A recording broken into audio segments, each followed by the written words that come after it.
Shalom a todos, este es el Ministerio Yeshaya 61. Estamos en la Parashá 46 que se llama Ekev. Ekev significa consecuencias. Estamos en la aliyá número 4 y esta porción se encuentra en Deuteronomio capítulo 10, verso del 1 al 11.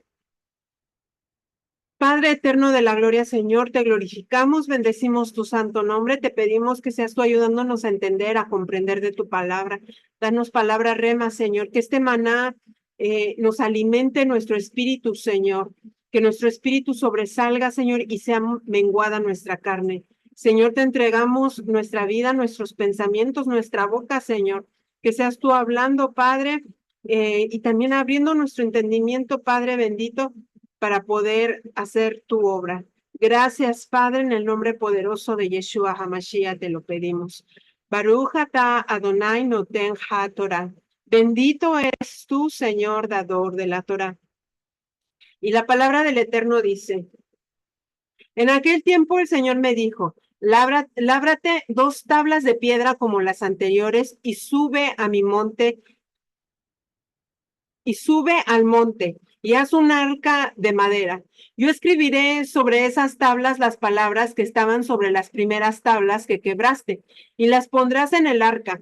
Hice pues un arca de madera de acacia y labré 2 tablas de piedra como las anteriores y subí al monte con las 2 tablas en mi mano. Y él escribió sobre las tablas conforme a la escritura anterior, los mandamientos, los 10 mandamientos que el Señor les había hablado a ustedes en el monte en el monte en medio del fuego, en el día de la asamblea, y el Señor me las dio. Entonces me volví y descendí al monte y puse las tablas en el arca que yo había hecho. Y ahí están tal como el Señor me ordenó. Después los israelitas salieron de Beerot Bene Jacán hacia Mosera. Ahí murió Aarón y ahí fue sepultado. Y su hijo Eleazar ministró como sacerdote en su lugar. De ahí salieron hacia Godá y de Godá hacia Jotbat, hacia Jotbatá, la tierra de corrientes de agua. En aquel tiempo el Señor apartó la tribu de Leví para que llevara el arca del pacto del Señor y para que estuviera delante del Señor, sirviéndole y bendiciendo en su nombre hasta el día de hoy. Por tanto, Leví no tiene porción o herencia con sus hermanos. El Señor es su heredad, así como el Señor tu Dios le habló. Me quedé en el monte 40 días y 40 noches como la primera vez, y el Señor me escuchó también esta vez, y el Señor no quiso destruirte. Entonces me dijo el Señor, levántate y continúa tu marcha al frente del pueblo para que entren y tomen posesión de la tierra que yo juré a sus padres que les daría. Bueno, aquí vemos nuevamente las tablas de piedra. Estas tablas aquí son traducidas como los 10 mandamientos, pero como había dicho anteriormente, se llaman las 10 palabras. Eh, esto ustedes lo pueden constatar en el Strong. Bueno, vemos que Moisés labra esas piedras y vuelve a subir y vuelve a pasar 40 días y 40 noches. Entonces, vemos anteriormente le dan unas tablas en en el trayecto de esos 40 días y 40 noches. Ahora, para recuperar esas tablas que se había roto, que Moisés las rompió, vuelve nuevamente a hacer esas piedras. Vamos a transportarnos ahora a lo que es el Nuevo Testamento. En el Nuevo Testamento sabemos que las piedras ahora están en nuestros corazones. Esas 10 palabras están inscritos, en nuestros corazones. Esas palabras ahora nosotros lo tenemos que hacer porque Él circuncida nuestro corazón y tenemos que hacerlo por obra, con gusto.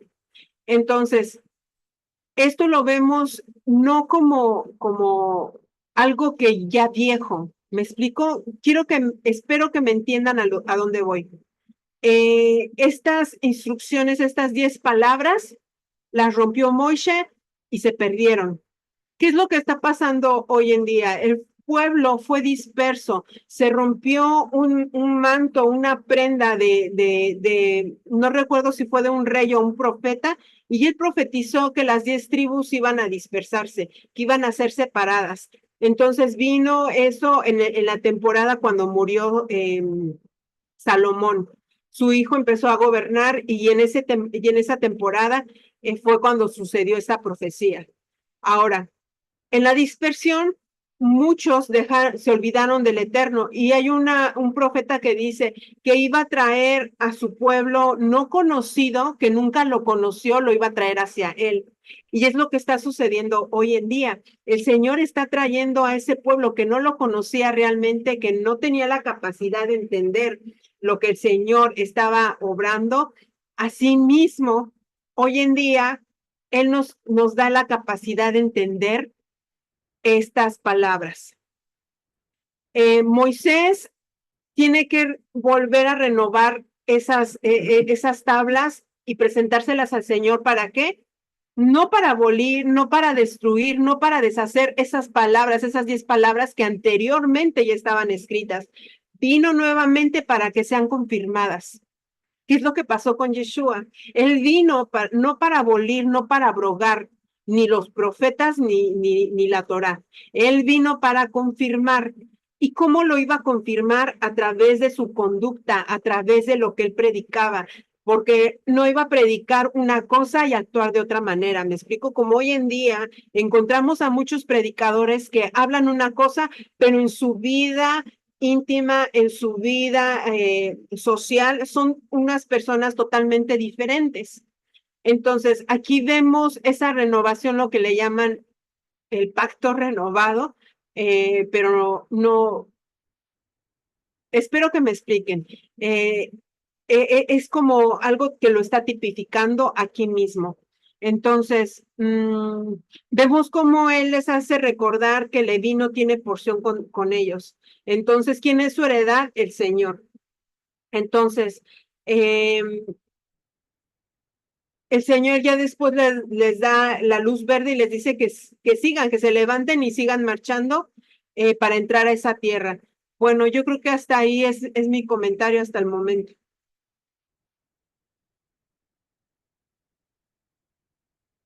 Bueno, sí, aquí continuamos con lo que es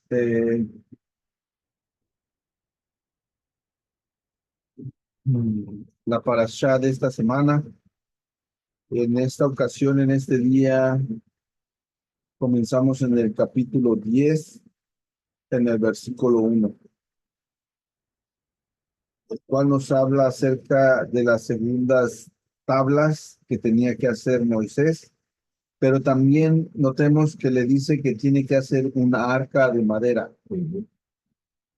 Pero esta arca no es la misma que le está instruyendo a hacer en lo que es en el libro de Éxodos, en el capítulo 25.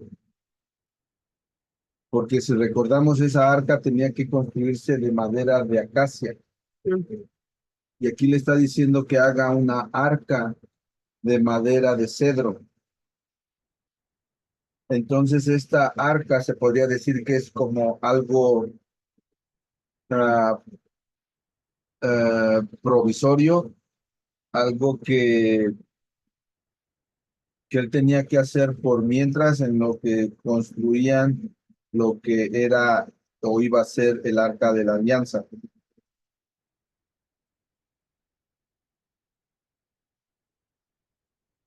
Entonces, hay un comentario que dice que después de que se elaboró el arca que iba a ser permanente, esta arca de madera siguió sirviendo para guardar estas tablas rotas y también las que había vuelto a hacer. O sea que se puede decir que estaban las cuatro tablas juntas en esa arca.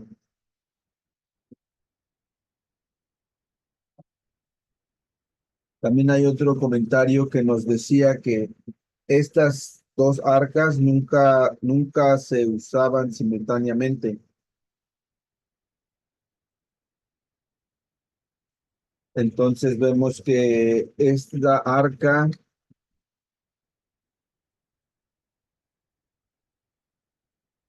es la que acompañaba al pueblo cuando ellos iban a las guerras. No era la otra arca que estaba dentro del tabernáculo o después del templo, que era una arca mucho más grande. Ah, entonces él les empieza a dar o a narrar los demás sucesos que acontecieron, como fue lo de la muerte de Aarón, a dónde llegaron y a dónde murió Aarón, y desde entonces cuando fue,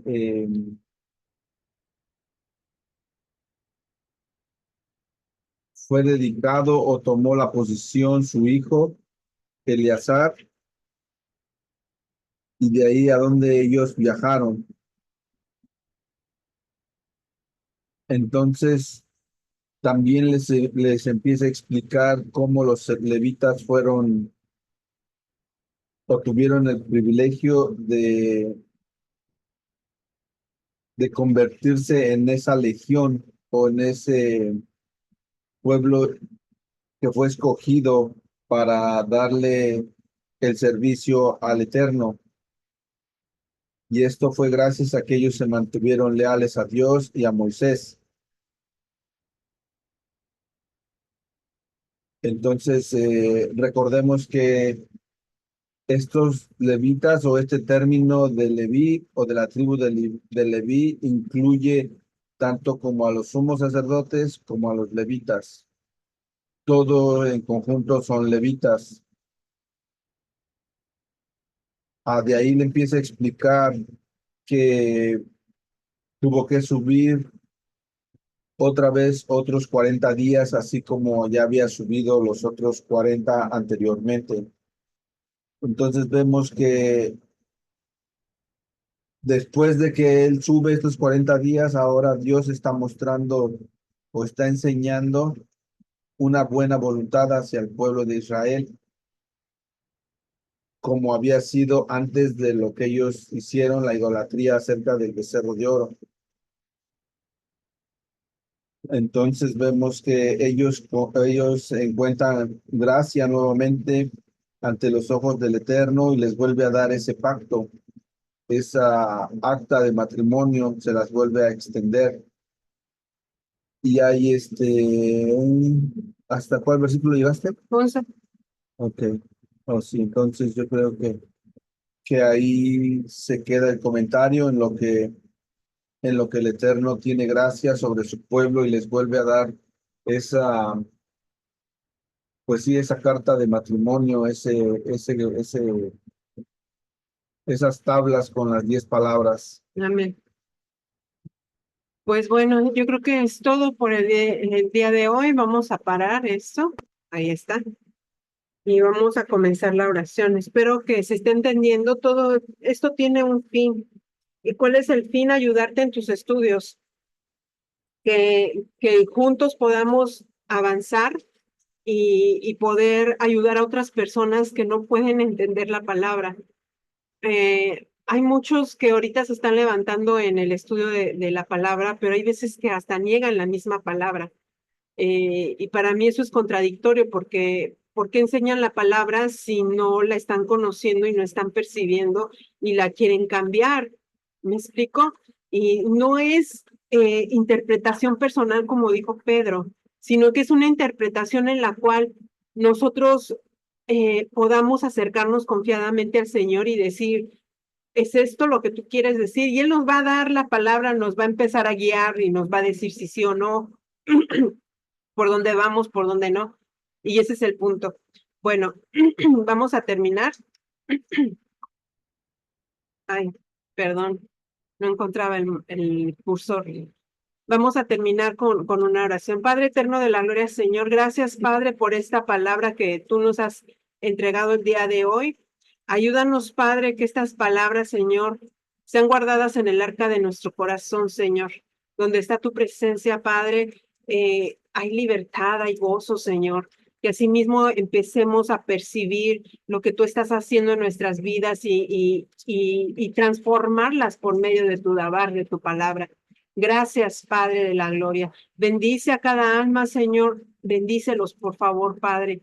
Que seas tú exhortándolos, ayudándolos, Padre, a dar palabra al cansado, al quebrantado, Señor. Ayúdalos, Padre, a restaurar matrimonios. Ayúdalos, Padre, que seas tú usándolos, Señor, en todo momento.